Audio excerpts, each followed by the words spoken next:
Good day, folks. Welcome to my YouTube channel. Today we're doing the June examination 2024. It's a Gauteng province. Let's cut the chase. I'm going to look at the chemical equilibrium question. Now it says here, the reaction between the steam and the chlorine gas reaches equilibrium in a closed container according to the following balance equation. Here's the balance equation. It is in equilibrium, and we're given the enthalpy change, which is the delta H. It's positive there, right? It means it's an endothermic reaction. 6.1, it says, is there reaction exothermic or endothermic? Give reason for your answer. As we see, the delta H is greater than 0, so the answer is endothermic. So the reason here will say the delta H is greater than 0, right? Now in 6.2, it says the graph below is not drawn into scale. Show how the amount of product present in the container change with a specific temperature. The volume of the container, it's 5 dm3, right? Guys, these are the products that we're talking about. So we're given the initials of that and also the initials of the product there. Now the products there, they started with that. There's a HCl started with 1 mole, and the oxygen started with 3 moles. As the time progresses, they decreases, right? They decrease up until they reach equilibrium. So what it says here, the amount of products, they decrease. So if the amount of product decreases, then the reactant increases. That's the reverse that is favored. So when they reach equilibrium, you can see the amount of oxygen that was there, it has decreased, and the amount of hydrochloric acid, it has decreased there, right? Now let's go and answer the question. It says, which reaction is favored?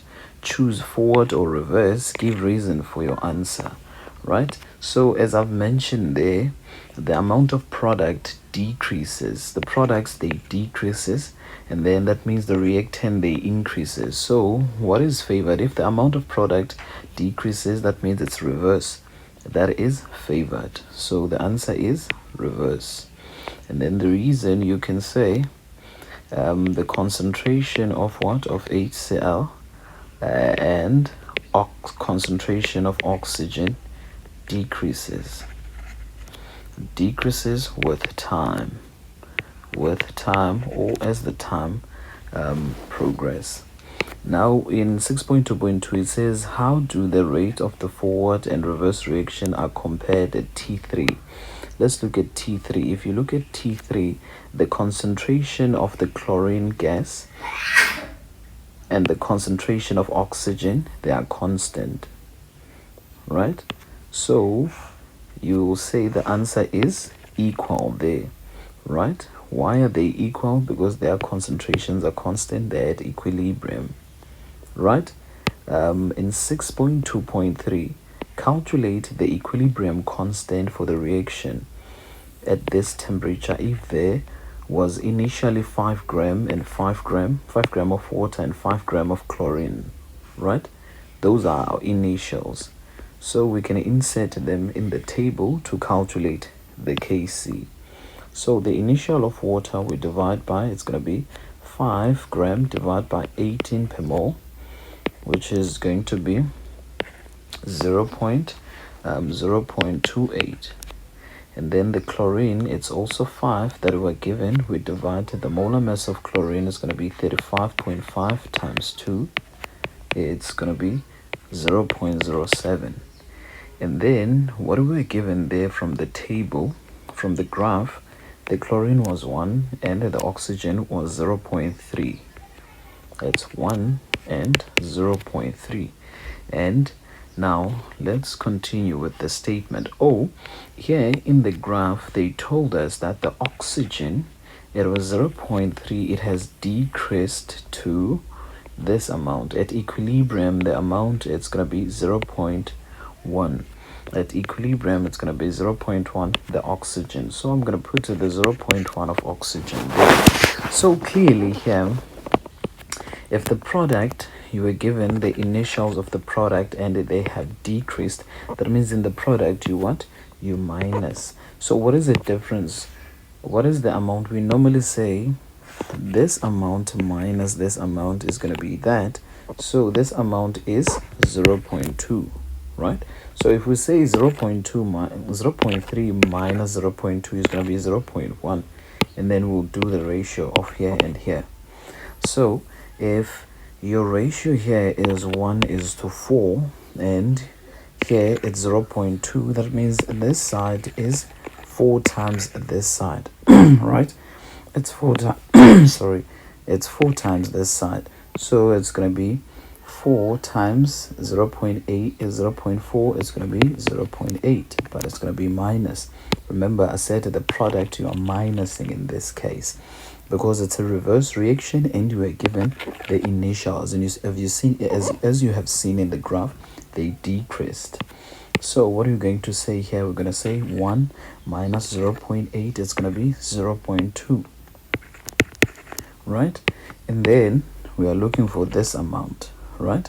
So if this amount is 0.2 and the ratio is 1:2, this amount is going to be 2 times this. It's going to be 2 times this amount. So it's going to be 0.4. Remember, these are the reactants, and the reactants you want, you add, right? And then if we're doing the mole ratio, if the ratio here is 1:2 and we have here at 1 is 0.2, and here it's going to be double of this. So it's going to be 0.2 times 2 is going to be 0.4, right? It's going to be 0.4. It's going to be 0.4. And then let's calculate now. Let's calculate. So when we calculate here, we say the initial minus we adding here. Remember, we adding in the reactant is going to be 0.28 plus 0.4. It's going to be 0.68, and we add here, it's going to be 0.07 plus 0.4, so it's going to be 0.47, and then we divide by the concentration, by the volume here, and we get to the concentration. So what are we going to have? It's going to be 0.68 divided by 5. That will be 0.136, and then 0.47 we divided by 5. That's the volume. We're getting the concentration. It's 0.094, and then here it's 0.2 we divide by 5. It's going to be 0.04, and here it's going to be 0.1 we divide by 5. It's going to be 0.02.